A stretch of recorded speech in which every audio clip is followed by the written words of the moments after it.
12 ઓગસ્ટને વિશ્વ anti ragging દિવસ તરીકે ઓળખવામાં આવે છે. એ અનુસંધાને આજે આપણી કોલેજમાં એક સરસ કાર્યક્રમ થયો. તો આપના અનુસાર વિદ્યાર્થીઓ રેગિંગથી દૂર રહે એ માટે શું થવું જોઈએ?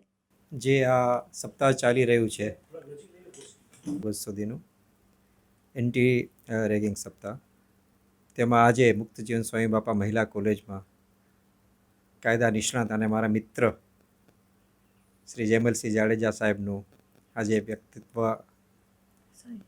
જરૂર ઓકે છે ને? હા. આજે શ્રી જેમલસિંહ જાડેજા સાહેબનું વક્તવ્ય રાખેલ હતું. ગુજરાતમાં સુરતમાં જે ઘટનાઓ બનેલી, એટલે અમને લાગેલું કે એના માટે દીકરીઓને, સ્ટુડન્ટને આના પાસે સંપૂર્ણ માહિતી હોવી જોઈએ.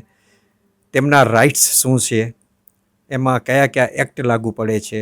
કદાચ આજે આ સંસ્થા, આ કોલેજમાં એમનું રેગિંગ નહીં થતું હોય, પણ ફ્યુચરમાં એ અહીંયા અભ્યાસ પૂર્ણ કરી અને બીજી કોલેજમાં ક્યાંય ફર્ધર અભ્યાસ કરવા માટે જાય, મોટા શહેરમાં જાય, ત્યારે એની સુરક્ષા માટે એને કેવી રીતે એ રહી શકે અને કેવી રીતે એની સેફટી, એટલા માટે એનું આયોજન થયેલું અને સાહેબે ખૂબ જ સરસ રીતે દીકરીઓને સમજાવ્યું. સર, ભારતે સમગ્ર વિશ્વને વસુધૈવ કુટુંબકમની શીખ આપી છે. તો વિદ્યાર્થીઓ પરિવારની જેમ રહે તો રેગિંગનો પ્રશ્ન આવે જ નહીં. તો આપ એક સૂચન વિદ્યાર્થીઓને શું આપશો? એ તો આપણા હિન્દુસ્તાનનું આપણું કલ્ચર છે, સંયુક્ત કુટુંબમાં રહેવું.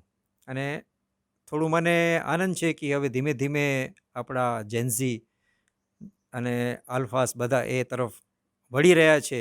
અને મા ન્યૂઝ જેવી ચેનલ અને આપણા બધા સહિયારા પ્રયાસોથી કદાચ એ શક્ય બનશે. અને જેમ તમે કહ્યું એમ, એ રેગિંગનો પ્રશ્ન ઓછો થાય જો આવી કૌટુંબિક ભાવનાઓ ક્રિએટ થાય તો. એમ જોવા જઈએ તો રાજસ્થાન અને કચ્છ બંને કલ્ચરલી કનેક્ટેડ પ્રદેશો છે. તો રાજસ્થાનમાં જે છાત્ર સભા થઈ હતી એનું સરસ આઉટકમ મળ્યું. તો અગર કચ્છમાં પણ તમે કરશો તો કઈ રીતના એને આપણે આગળ વધારી શકશું? જી, થેન્ક યુ રુચિ.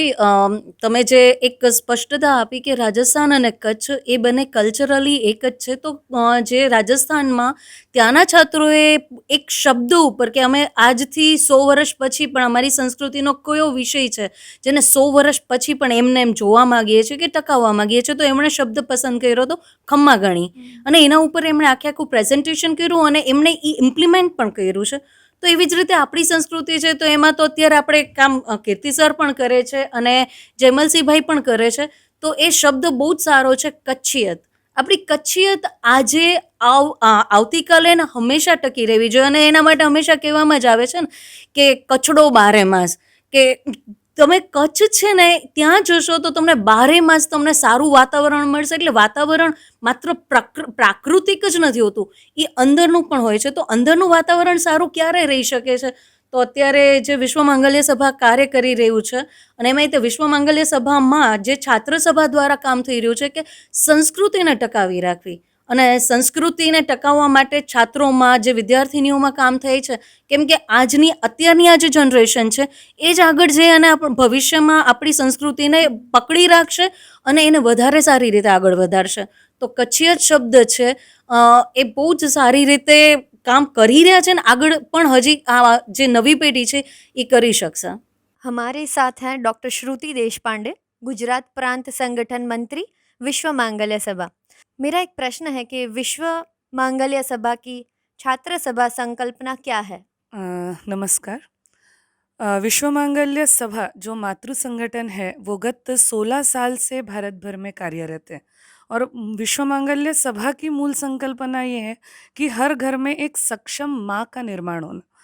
और उसके साथ ही इसका जो कार्य विभाग है जो डेडिकेटेडली गर्ल स्टूडेंट्स में कार्य कर रहा है, तो उसका विचार ये है कि हर कैंपस में आज जो एक 15 साल से 28 साल की युवती है उसके बीच में एक सांस्कृतिक नेतृत्व कैसे सक्षम निर्माण कर सके, कि जिसमें हम देखते हैं कि हर प्रकार का नेतृत्व हर कैंपस में होता है, पर भारतीय संस्कृति, उसकी विचार, उसकी क्या आइडियोलॉजीज थी आज तक, उसका क्या विचार था, इसको लेकर जब तक हम एक युवती को परिपूर्ण नहीं करते हैं, उसका जब तक होलिस्टिक डेवलपमेंट इस एंगल से नहीं होता है, तब तक उसको एक विजन या फिर एक 50 इयर्स के बाद के भारत का एक विचार उसको देना, ये विश्व मांगल्य छात्र सभा का मूल उद्देश्य है कि उसको संस्कृति पता रहे, उसको अपने ट्रेडिशंस, कस्टम, कल्चर ये सब पता रहे और वही फर्स्ट लाइन ऑफ डिफेंस भारतीय संस्कृति की बने।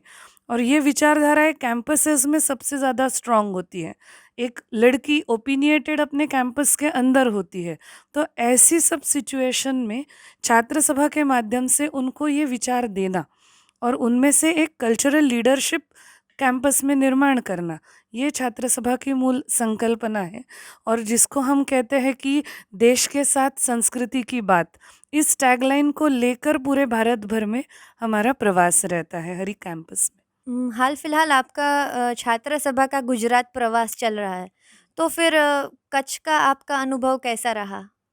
गुजरात में कच्छ का मेरा ये पहला ही प्रवास है और गत 2 दिनों से बहुत अच्छा रिस्पॉन्स, यानी मैं भी कच्ची कल्चर पहली बार देख रही हूँ और एक अच्छा रिस्पॉन्स यहाँ की महिलाएं, मेरा सिर्फ छात्र सभा का नहीं, मेरा विश्व मांगल्य सभा का भी कच्छ का प्रवास चल रहा है।